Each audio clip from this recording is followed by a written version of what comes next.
Before the land knew her name, before the night decided who would live and who would not, a woman crossed the dust with a dying child in her arms. She carried no weapon, no protection, only a promise spoken from desperation. And on a quiet stretch of forgotten land, a man who had sworn himself to silence was about to be tested by fate itself. Before we dive into the story, the narrator's voice urges softly, don't forget to like the video and tell us in the comments where you're watching from. Silas Ward had built his life around routines that kept his mind steady and his memories quiet. Every morning followed the same rhythm. Wake before the sun crested the horizon. Feed the horses. Check the fence lines. Count supplies. Avoid thought. Avoid people. Avoid anything that might stir the ache that lived just beneath his ribs. His cabin sat alone on the northern edge of the New Mexico territory, tucked beside a dry creek. Bed that only remembered water when storms passed through hard and fast. Beyond that, open land stretched wide and empty, offering him the distance he needed to breathe. 3 years earlier, Silas had walked away from trail work for good. The ambush came without warning, dust, shouting, gunfire, and by the time he reached his brother, there was nothing left to save. He had stayed long enough to bury him, then longer still, to realize that the trail no longer held a place for him. So he came here, built a cabin with his own hands, learned to live small, learned to survive without feeling too much. His mission was simple now: stay alive, stay unseen, and don't let the past drag him under. That afternoon, he worked along the fence line, pressing each post with slow, practiced shoves, testing for weakness. The light stretched long across the dry grass, shadows bending toward evening. The creek bed lay silent, holding only dust and memory. At first, the disturbance at the far edge of his property seemed unremarkable. A flicker of movement, a shift against the stillness. He assumed it was an animal seeking shade. Then the shape moved again. It wasn't the way animals traveled, too upright, too deliberate, burdened by weight that wasn't its own. Silas straightened, one hand resting against the fence rail, his body going still. Years on the trail had taught him patience. Quick reactions invited mistakes. He watched without stepping forward, without calling out. The figure drew closer, each step uneven. As the distance closed, the shape resolved into a woman carrying a child, not slung across her shoulder or dragged with desperation, but held tight against her chest, as though his weight meant nothing compared to the fear driving her forward. She reached the flatter ground near the fence and stopped, her breath coming hard through her nose. Her shoulders trembled from strain, but she did not bend. She wore patched deerskin, torn at the hem and darkened with dust. Her bare feet were scraped raw from miles of hard ground. Her hair, once braided with care, had come loose in places, clinging to her face with dried sweat. The child in her arms hung limp, his head resting against her collarbone, unmoving. Something tightened in Silas's chest. He had seen sick children before, on the trail, in settlements too far from doctors, fevers that burned fast and stole breath before dawn. The signs were unmistakable. The boy's breathing was shallow, strained, each rise of his chest uncertain. A quiet dread settled over Silas as he studied him. The woman stopped a few paces from the fence. Her knees shook, but her back stayed straight. She held her son with a grip that spoke of protection and refusal, as if letting go would mean losing everything she had left. When she spoke, her voice carried the flat steadiness of someone who had already exhausted every other option. "My son is burning," she said. "He will not live the night without water, shade, and a place to rest." She didn't beg. She didn't kneel. She stated the truth and let it stand. Then she added the price. "If you save him," she said, her tone unchanged, "I will give myself to you." The words struck harder than any plea could have. Silas felt a flash of anger, not toward her, but toward the world that cornered a mother into bargaining with her own body. He understood desperation, understood what survival stripped away.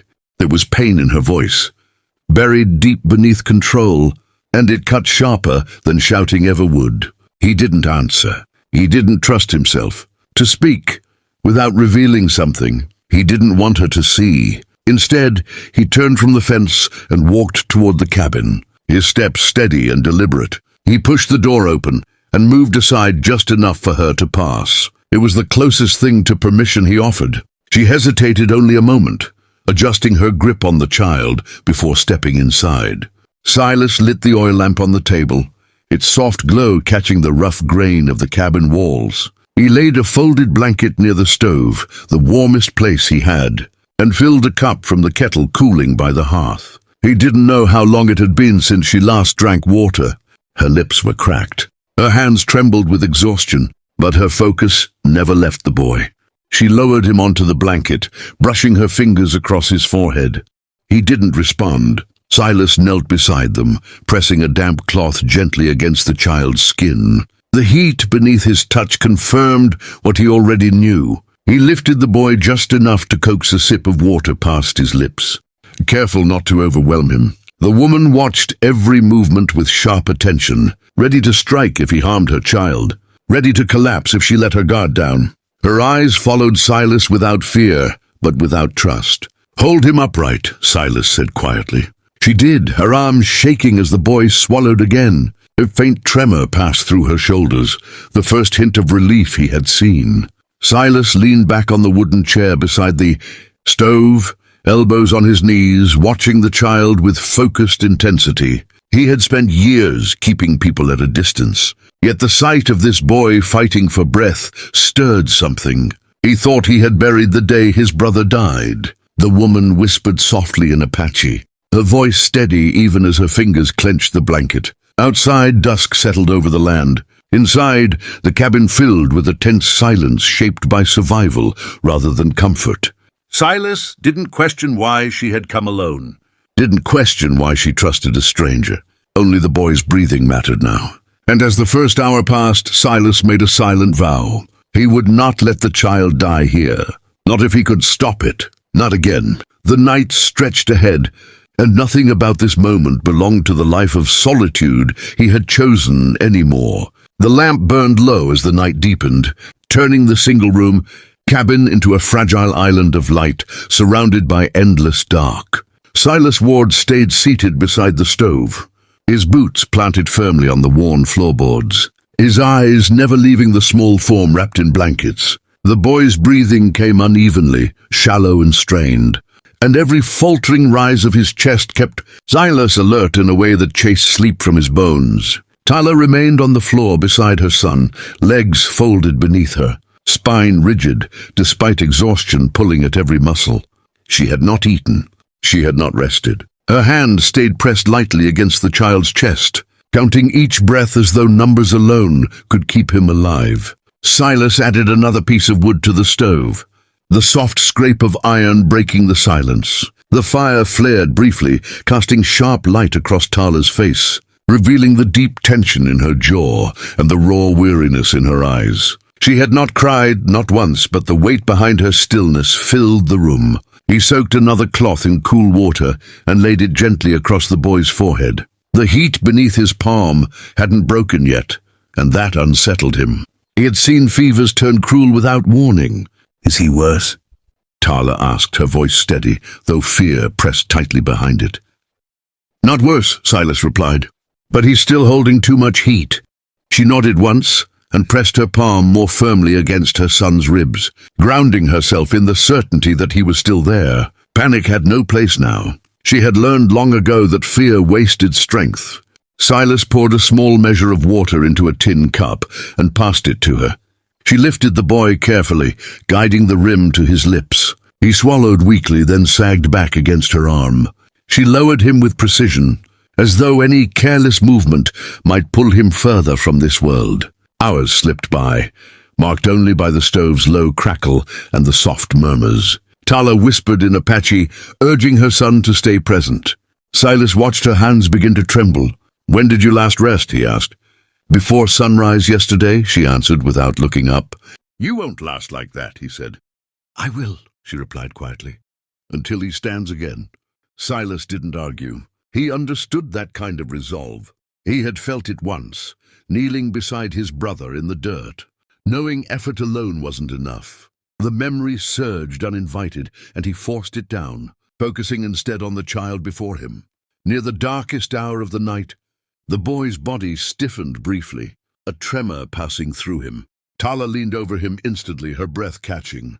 Silas dropped to his knees, pressing a cool cloth to the back of the child's neck, working carefully to draw the heat away. After long, fragile moments, the boy's body relaxed again. His breathing steadied, not strong, but present. "He's fighting," Silas said softly. "If he holds through the night, he has a chance." Tala closed her eyes for a brief second. The first crack in her control, then straightened again. "Tell me what to do." "Keep his head raised. Give water when he can swallow." She followed every instruction without question. When dawn finally crept through the cabin window, thin and pale, the boy still breathed. His face held more color now, his breaths less erratic. Silas opened the door, letting the cool morning air sweep through the room. Tala noticed the change instantly. The child stirred, fingers twitching weakly before settling again. "He hears us," she whispered. Silas heated broth on the stove and handed her a bowl. She ate slowly, methodically, strength returning to her limbs. In the daylight, she studied him with new eyes, not as a stranger, not as a man she had tried to bargain with, but as someone who had stood through the night without asking for payment. "You did not take what I offered," she said. "It came from fear," Silas replied. "That's not a debt I'd ever collect." She nodded, absorbing the truth of it. Outside, the land lay quiet, untouched by violence or pursuit. When the sun rose higher, they carried the boy to a shaded spot near the fence, where a soft breeze moved through the grass. Over the next days, the fever slowly broke. The child woke, spoke, asked for water on his own. Each small sign of life stitched something back together inside. Silas, that he hadn't realized, was torn open. When Tala finally prepared to leave, her son steady on his feet once more, she stopped at the edge of the property. "You saved more than my child," she said. "You reminded him the world still holds good men." Silas watched them walk away, dust rising gently behind their steps. For the first time in years, the quiet didn't feel empty. It felt earned. And he understood. Then that solitude had kept him alive, but compassion had brought him back. The land remained wide and silent, but Silas Ward was no longer alone in it.